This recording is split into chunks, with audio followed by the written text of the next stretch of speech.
বলেন তো দেখি এখানে কি কি মাছ আছে। এখানে কিন্তু অনেক পদের মাছ আছে।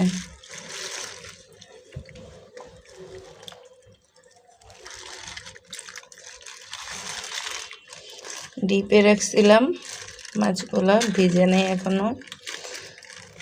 আনছে অনেক দিনই হয়েছে কিন্তু কাটা হয় নাই। সাথে আমার প্রিয় মাছও আছে। সবার জন্য ভালোবাসা অবিরাম। সবাই ভালো থাকবেন, পাশে থাকবেন। আশা করি সবাই মন দিয়ে কাজ করতেছেন। সবই করতে হবে, মন দিয়ে কাজ করতে হবে। কন্টেন্টের দিকে মনোযোগটা বেশি দিতে হবে। ফেসবুকে সময় কাটাতে হবে, যেহেতু রমজান মাস, সেহেতু হচ্ছে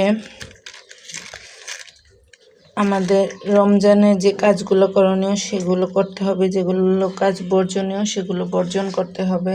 আর হচ্ছে সবচেয়ে বড় কথা হচ্ছে আলোচনা, সমালোচনা, গীবত গাওয়া, এই কাজগুলো শুধু কিন্তু রমজান না, সারা বছরের জন্যই বন্ধ করতে হবে। তাহলে কি হবে, সবার সঙ্গে সবার সুসম্পর্ক তৈরি হবে। আর আমার আইডিতে যারা যারা যুক্ত আছেন অনেককেই দেখি, ভাই আমি কিন্তু একদম পুরো 0 ফলোয়ার থেকে শুরু হয়েছি, ঠিক আছে?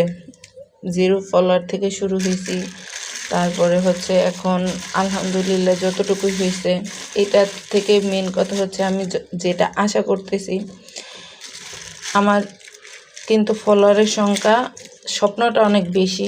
তো আল্লাহ যদি কখনো পূরণ করে, প্লাস হচ্ছে আমার শুধু কিন্তু স্টার সেট আপ, এই সেট আপ সেই সেট আপ, এগুলোর দিকে আমার শুধু চিন্তা না। আমার চিন্তা হচ্ছে যদি আল্লাহ চায় তো আমার কন্টেন্ট মনিটাইজেশনটার দিকেই হচ্ছে আমার ইচ্ছা। তো যেহেতু কন্টেন্ট মনিটাইজেশনের দিকে আমাদের ইচ্ছা, সবার সঙ্গে সুসম্পর্ক বজায় রেখে চলতে হবে। স্টার সেন্ডার ভাইয়া আপুরা নিজেদের টাকা খরচ করে আমাদের যেমন ভালোবাসা দিতেছে, ঠিক তেমনি যারা স্টার সেন্ডার না, নন স্টার সেন্ডার, তারাও কিন্তু হচ্ছে কি আপনাকে তার আমার মূল্যবান সময়গুলো দিতেছে। আমি যেমন অন্যের পরিবারে যাচ্ছি, অন্যরা আমার পরিবারে আসতেছে।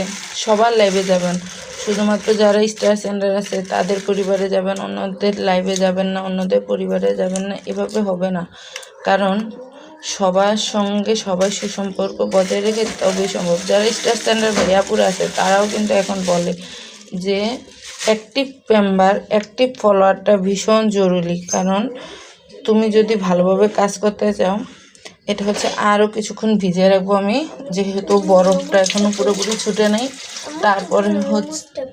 তারপরে হচ্ছে আমি এই মাছগুলো কেটে নেব। সবাই ভালো থাকবেন, সুস্থ